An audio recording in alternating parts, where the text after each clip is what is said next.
Welcome back. Hello. Hardin Local. You're my sixth. This is Phil Tall, and sixth of 7 candidate interviews. It's kind of like 6, 7, you know. They always say that. 6, 7. I'm joined now by Julie Cantwell, who's running in the Republican primary for Kentucky State Representative in District 10, challenging incumbent Josh Calloway. District 10 covers Breckinridge County and part of Hardin County. Quick thanks to our sponsors today, The Plumbing Doctor and Omni Design Group, both helping us bring these interviews to you. More on them in a minute. But Julie, thanks for being here. Appreciate you showing up. I appreciate you having me. I am very excited about this one. We don't get very many state offices on here, mostly local. So, but you know, I don't know if you know the drill, but this is what I've been saying. Every candidate in this race gets the same questions, same order, same time limit. So let's get started. Okay. All right. Just go ahead and give us a quick overview of what office you're running for and why this office specifically. So I'm running for state representative. It's District 10, Republican primary, which you just said is all of Breckinridge County, part Hardin County. And the reason I'm running is because I feel like a lot of our people feel unrepresented. And I think that they don't really feel like they have a voice. And I want to make sure that the people have a voice. It's important to me that people know that as a representative that I'm there to represent them. I'm not there to represent myself or my personal issues. I'm there to do what they want me to do. And I mean, that's important to me. They pay tax dollars and they deserve good representation. So briefly, you have about 90 seconds on this next question. Is there anything that happened in your life that led you to run for this office? Well, I mean, most people that know me know that I spent a decade in Frankfort working on medical cannabis legislation. And that started because my son, who's now 25, at age 4, he started having seizures. And at his worst, he was having around 200 seizures a day. And we saw doctors and neurologists in 4 states, including the Mayo Clinic, and nothing would help. So he was finally diagnosed as drug resistant. And just one day, my husband says, we need to look into something more natural, like medical marijuana. Of course, that was back in 2014, 2015. And I said, absolutely not, because I didn't know much about it. But the more I taught myself about it, the more I learned that it is such an amazing medicinal plant. And what happened was we went to Colorado, we got a bottle of it, and he tried it. And within 6 weeks, he had 0 seizures. And so we started advocating I started hearing from other patients across the entire state, and we started advocating for patients. And in 2023, after all those years, we ended up passing a bill, a medical marijuana bill, and we're still in the process of trying to work out the kinks in that and trying to get the program up and running. But basically, I've spent a decade being a patient advocate, and I fought so hard for my son and for other patients that it was important to me to use my skills to be able to fight for the district and to do everything we need to do, because I know that things can be done. I just know it takes someone like me, a mom and a fighter, to get some things done. Okay, that's great. Yeah. Just a heads up, everybody, it's starting to storm here. So if I lose you all, I'll get us all back and we'll just start where we left off if that does happen. So what in your background most prepares you for this seat? So, you know, there's a whole lot in my background, but basically, how do I say this?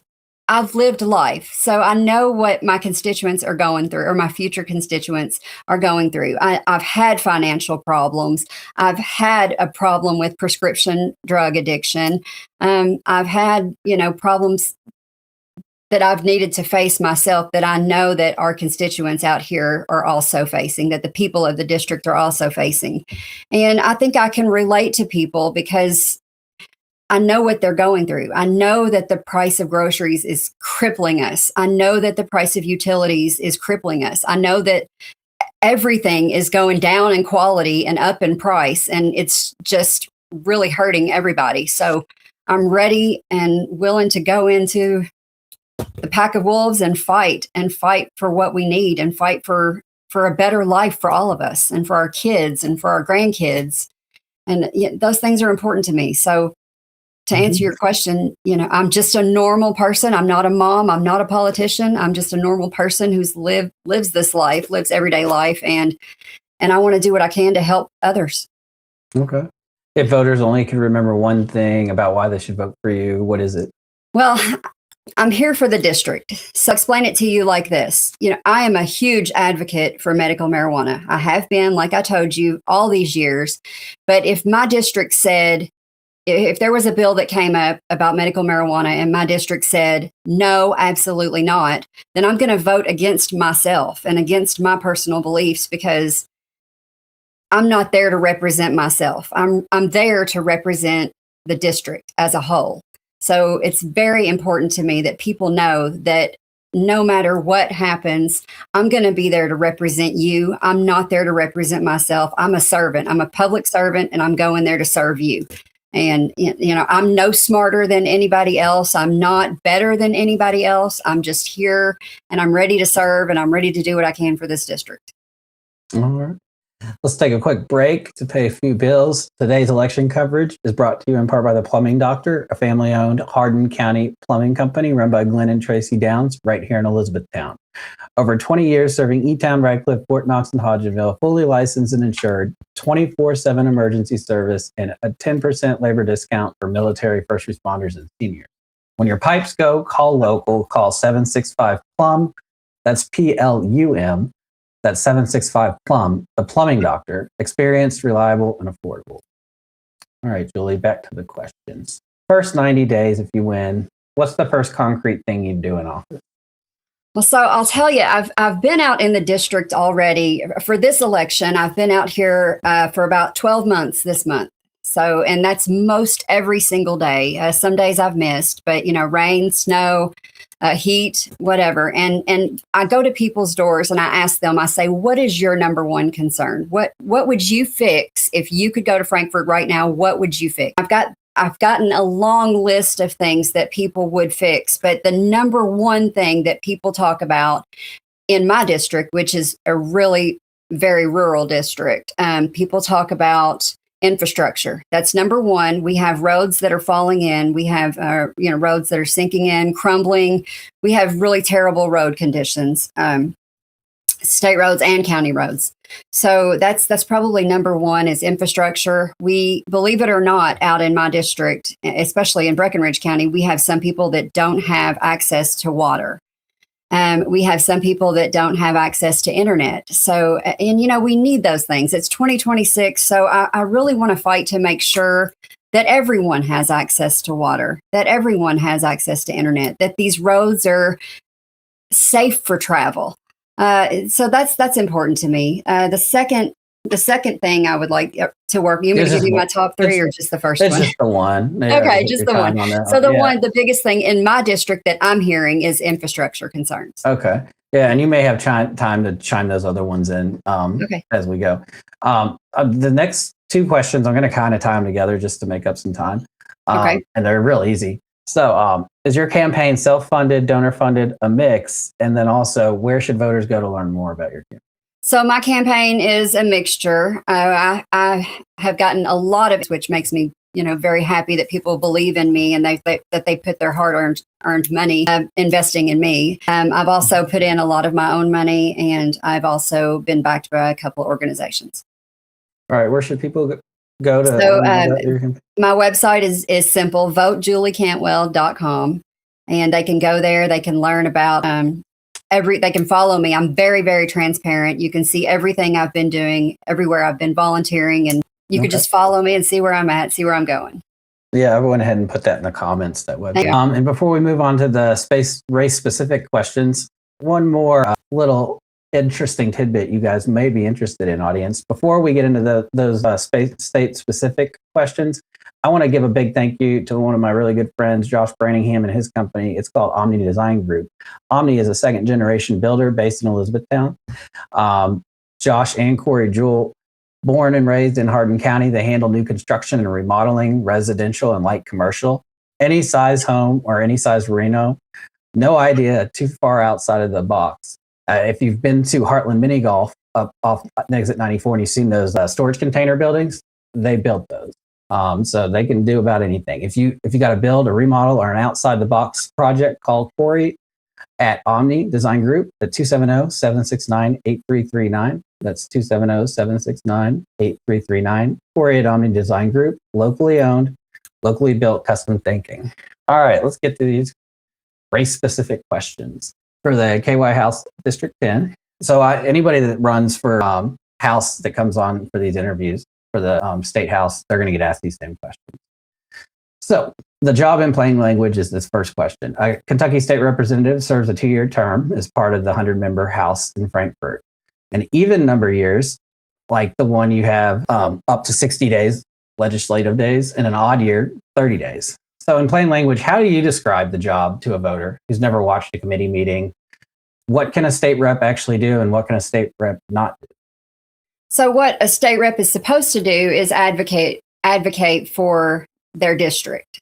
So I would work with local leaders and compromise. And I don't care so much if they're Republican, if they're Democrat, if they're independent, whatever. But I would be working with local leaders, and I also would work with constituents, would work with the people, and we would come to find some solutions for problems that we face. So basically, I want my district, like I said before, I don't know everything. I'm not going to sit here and claim that I know everything about everything because I don't. So what I really want is for the people of District 10 to educate me on issues. I want to sit down with them. I don't care if they like me, dislike me. I don't care if they're white, black, gay, straight. I just want to be educated by the people in our district. I want people to come and talk to me and to tell me what problems we have and help me find solutions. And I want to work together with local lawmakers and with state lawmakers. And I want to come up with real solutions, not just, political culture war issues. I'm just not into that. I'm here for solutions. I'm ready to work. And my background, I know that I'm a hard worker and I know I can get some things done and I'm ready to do it. All right. Let's talk a little bit about the budget. In 2026, General Assembly passed a $32.4 billion 2-year state budget on April 2nd, I guess. SEEK funding for K through 12 rises to $4,600 in 2027 and then $4,700 in 2028. Less than Governor Brasher had proposed. And then the Medicaid allotment came in roughly $700 million below his ask. How do you approach those trade-offs? Like if you were in that type of situation, where would you have pushed to spend more, where to hold the line, and what do you want voters in District 10 to understand about what the budget actually does? Well, so, in my district specifically, like I said, I'm very district focused. So in my district specifically, especially in Breckinridge County, we have the top 2 employers are the school system and the hospital. So if both of those things are not funded, if both of those things go under, then we have no Breckinridge County. It would just be a ghost town. Everybody would just scatter. So I think it's important, especially in that community, that we work with the hospital to get what they need and the school system. I know that we have problems in public schools. I get that. I get that we have problems, but we have the foundation. So we need to build on that foundation. We need career pathways. We need to get these kids on a pathway to where when they get out of school, when they graduate, they know what they want to do with their lives. And that's important to me that we do that. So I think investing in the communities is very important. Job opportunities important. And like I said, infrastructure, very important, especially in my rural district. Again, we have a pretty big drug problem, and we really, really need to work on getting that fixed. Okay. Yeah. The next question's on housing. Senate Bill 9, it was, I think, called the Omnibus Housing Bill, died on the final day of the 26th session. Hardin County and our neighbors in Breckenridge and also Meade have a real housing shortage, from starter homes to rentals to workforce housing.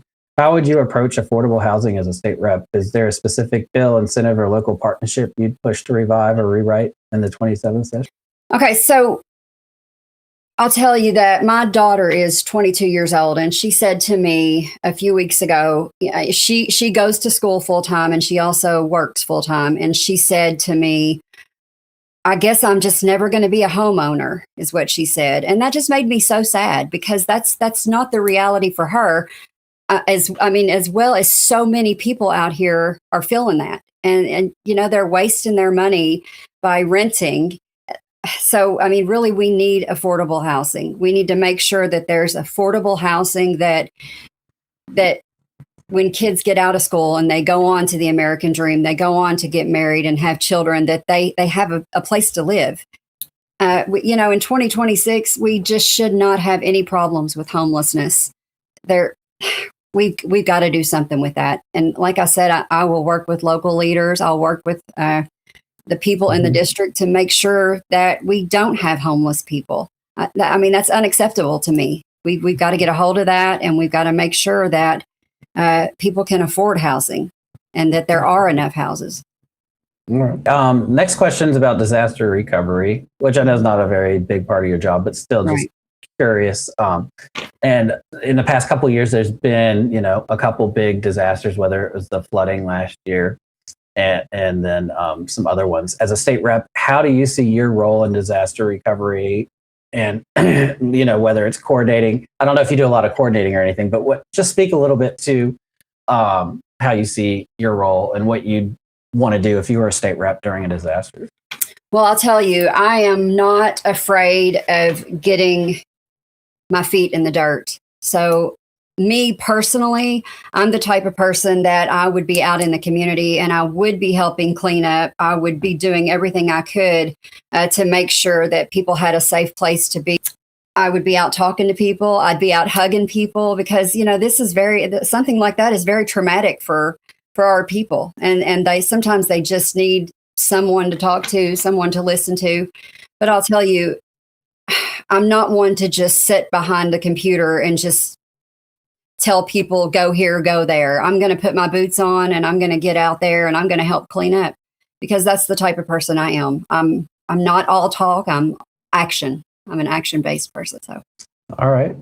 The last question is about working across the aisle and across different levels of government. So the General Assembly in Kentucky is a supermajority chamber. The governor is from the Democrat side, the supermajority is the Republican side. And so almost every major issue, Medicaid, education, taxes, disaster relief, sits at the intersection, of federal, state, and local government. How do you build working relationships across the boundaries, especially when you disagree with the other side on policy? So I think anyone that knows me knows that I have worked across the aisle with both parties for all these years to help get medical cannabis passed. So I have good working relationships on both sides. I think that, it's not, Phil, to me, it's not really red versus blue, or that's not the way it should be. What it really is the top versus everyone else out here. And we're all struggling and we're all fighting with each other when we should be working together to make life better for everyone. So, I get so frustrated and so mad when I see, people say, oh, well, she shouldn't talk to a Democrat, or look at her over there talking to that Democrat. I just think that's so petty, because that's not what we're about. We're supposed to be united. We are supposed to work together. We're supposed to put our heads together, and we're supposed to fight for solutions and for results. We're not supposed to be arguing and hating each other out here. That's not what we're supposed to do. That's not what God intended. We are supposed to be working together to make life better for everyone. And so I have no problem working across the aisle. I will do it. Everybody that knows me knows that I will do it. And I'm just ready to get to work, period. Let's have some solutions. I'm not into culture war stuff. I'm not into, causing hate and division. I'm just here to love everyone and to just listen and do what I can to help people. And that's exactly what I'm going to do.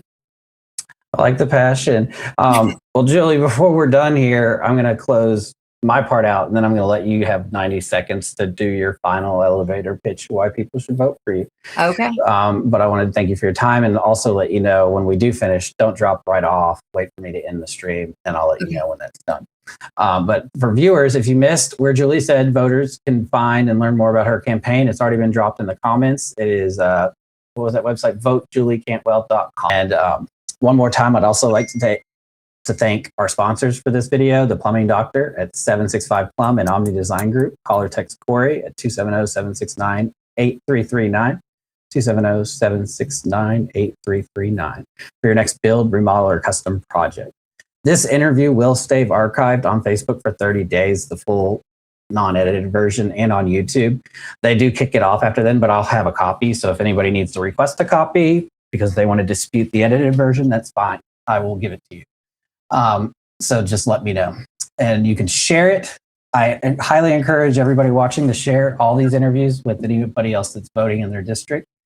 And for the May 19th, talking with Jonathan Breeding, who's running for Republican primary for Magistrate District 8. He'll be our final interview for today. But before that, Julie, go ahead and end us with 90 seconds. So, I'll tell you, and I've told this to other people before, but I think that most everything, I didn't really touch on this too much, but I'm going to touch on it now. But I think most every problem that we have in the state can be fixed at starting with the food. And when I say that, starting at the food system, I think that if we get dyes and poisons and toxins out of our food system and make this, healthy food affordable, then what happens is that you get people off of all these different medicines, all these different chemicals, and then you get people back to work. And then what happens there, you get people paying into the tax base. And then after that, then we can use that money, the tax revenue, to fix these roads, to fix these sewer systems, to fix all of our problems. So to me, and I know that's not something that's going to, happen overnight. That's something that we really need to be talking about, is fixing our food system. And that's important to me. And I know I didn't touch on that, but I'm touching on it now. But the reason I think that people should vote for me is because I'm just like you. I am you, and I'm here to work for you, and I'm here to do what I can for you. I'm going to be approachable. I will be accessible. We can sit down and have coffee, have lunch, no matter what, but I'm here for you, and I just want to do what I can to help, and that's pretty much it. So. All right. Great job, Julie. Thank you. And Hardin County will be back. I'll be back in a couple minutes, but we'll see you soon.